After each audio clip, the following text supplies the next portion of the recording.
नमस्कार दोस्तों, मैं जानता हूँ ये सवाल सुनकर आपको थोड़ा अनकंफर्टेबल लगेगा, लेकिन क्या आपने गौर किया है आपका दिमाग धीरे धीरे खोखला होता जा रहा है। पिछले 5 सालों में हमारी रोजमर्रा की जिंदगी का एक नया हिस्सा बन चुका है। शॉर्ट फॉर्म कंटेंट, 15 सेकंड की रील, 60 सेकंड का यूट्यूब शॉर्ट। जितना ज्यादा आप इन पर स्वाइप कर रहे हैं उतनी ही कम आपकी फोकस करने की क्षमता हो रही है। हम सबको लगा था कि ये तो बस टाइम पास है, मनोरंजन है या फिर प्रोडक्टिविटी हैक्स है जो हमें जल्दी से जानकारी दे देते हैं। लेकिन जो नई न्यूरो साइंटिफिक रिसर्च इस चीज को लेकर आ रही है वो सही में बहुत शॉकिंग है। हमें लगा था कि हम इन ऐप्स से और स्मार्ट बनेंगे, लेकिन यहाँ हो इसका उल्टा ही रहा है। हम एक अटेंशन डेफिसिट जनरेशन बनते जा रहे हैं। क्या आपको याद है जब 5 मिनट का वीडियो भी बिना स्किप किए आराम से देख लेते थे? अब देखिए आपका हाथ बार बार स्किप या डबल टैप करने को करता है। ये जो आपके दिमाग की आदत बदल रही है, इसके पीछे की साइंस क्या है, आज हम इसी की डार्क साइड को एक्सप्लोर करेंगे।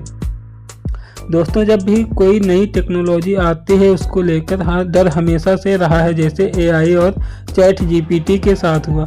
हजारों साल पहले जब किताबों का आविष्कार हुआ था तब भी उसे एक खतरनाक टेक्नोलॉजी बताकर उसका विरोध किया। सोक्रात ने इसके खिलाफ तर्क दिया था। उनका कहना था कि अगर लोग लिखना सीख गए तो उनकी मेमोरी खत्म हो जाएगी, वे चीज़ें याद नहीं रखेंगे, बस लिखकर रख देंगे। उन्हें लगेगा कि वे बहुत जानते हैं, लेकिन असल में वे कुछ नहीं जानते होंगे। आज हम जानते हैं कि सुकरात का यह पूरा तर्क गलत था। लिखने से हमारी याददाश्त और भी बेहतर होती है। पर शॉर्ट कंटेंट का मुद्दा किताबों से बिल्कुल अलग है। किताबें और लंबे वीडियो आपके दिमाग को फोकस, चिंतन और जुड़ाव करने पर मजबूर करते हैं, जबकि शॉर्ट फॉर्म कंटेंट आपके दिमाग को सिर्फ रिएक्ट करने पर मजबूर करता है। यह आपके अटेंशन सिस्टम को सीधे हाईजैक कर लेता है। तो सवाल यह है कि यह कंटेंट इतना एडिक्टिव क्यों है? इसके पीछे हमारा डोपामाइन सिस्टम। डोपामाइन एक न्यूरोट्रांसमीटर है जो हमें रिवार्ड और प्रेरणा का एहसास कराता है। जब आप कोई अच्छा काम करते हैं तो यह रिलीज होता है, लेकिन शॉर्ट फॉर्म कंटेंट के ऐप्स ने इस सिस्टम को हैक कर लिया है।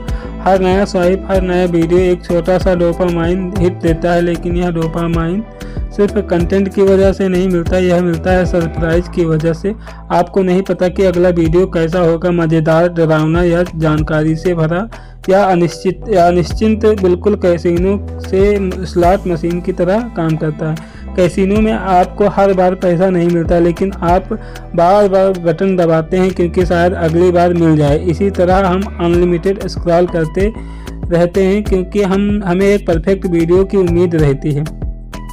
यानी तुरंत मिलने वाली खुशी की वजह से हमारा दिमाग बड़े और मुश्किलों कामों को रिजेक्ट करना शुरू कर देता है। अगर आपका दिमाग जानता है कि यह 15 सेकंड में डोपामाइन ले सकता है तो 2 घंटे की मेहनत जिसमें इनाम देर से मिलेगा क्यों करेगा? इससे हमारी धैर्य रखने की क्षमता खत्म हो रही है। यह सिर्फ मेरा दावा नहीं, स्टडीज इस बात को साबित करती है। शॉर्ट वीडियो यूजर्स और चीनी स्टडी एक रिसर्च में उन लोगों के ब्रेन को स्कैन किए जो शॉर्ट फॉर्म कंटेंट को बहुत ज़्यादा आदी पाया गया था। उनके दिमाग का वह हिस्सा जो निर्णय लेने और भावनाओं पर नियंत्रण करता है उसमें एक कम एक्टिविटी देखी गई थी। अटेंशन स्पैम में गिरावट। माइक्रोसॉफ्ट ने एक स्टडी पब्लिश की थी जिसमें बताया गया था कि औसत इंसान को अटेंशन स्पैम 12 सेकंड कम होकर 8 सेकंड तक आ गया है। यह एक गोल्डफिश के औसत अटेंशन स्पैम से भी कम है। लंबे कंटेंट को पढ़ना या देखना आपके दिमाग में ऐसे न्यूरल पाथवेज बनाता है जो गहरे फोकस के लिए ज़रूरी है। शॉर्ट फॉर्म कंटेंट इन रास्तों को कमज़ोर कर देता है। शॉर्ट फॉर्म कंटेंट ने एक और अहम चीज़ को ख़त्म किया है, बैरियत और अहमियत। क्या आपको याद है जब आप लाइन में खड़े होते थे या बस का इंतज़ार करते थे और आप बोर हो जाते थे? बोरियत वह समय होता है जब आपका दिमाग डिफ़ॉल्ट मोड नेटवर्क में चला जाता है। यह वही नेटवर्क है जो क्रिएटिविटी और प्रॉब्लम सॉल्विंग के लिए जिम्मेदार है। जैसे हम 10 सेकंड का खाली समय मिलता है हम तुरंत फ़ोन निकाल लेते हैं। अब हमारे दिमाग के पास वो खाली जगह ही नहीं बची जहां नए विचार पैदा हो सकें। शॉर्ट फॉर्म कंटेंट ने आपसे वो सोचने का समय छीन लिया है।